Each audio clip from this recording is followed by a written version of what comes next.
6.4ல third sum. Show that the equation represents a pair of perpendicular lines. இது வந்து pair of perpendicular lines அப்படின்னு சொல்லியிருக்காங்க. Given equation of pair of line is கொடுத்துருக்க line எடுத்துக்கிட்டோம். The condition to represent pair of perpendicular lines is a plus b equal to 0. இது வந்து pair of perpendicular lines இருக்கணும்னா condition a plus b equal to 0. அப்போ இந்த கொடுத்துருக்கிற ஈக்குவேஷனை எழுதிங்க. இதுக்கு கீழே நான் சொல்கிற ஈக்குவேஷனை எழுதி கம்பேர் பண்ணுங்கள்.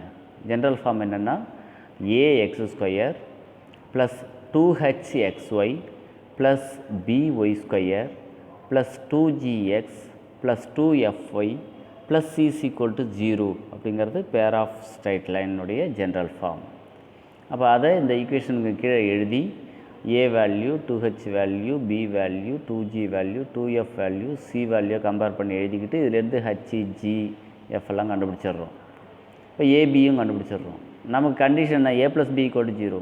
a + b யோட வேல்யூ a = 2 b = -2. இப்போ a + b னா 2 - 2 = 0. அப்போ இந்த கண்டிஷன் சாட்டிஸ்ஃபை ஆகிடுச்சு. So given line is represents a pair of perpendicular lines.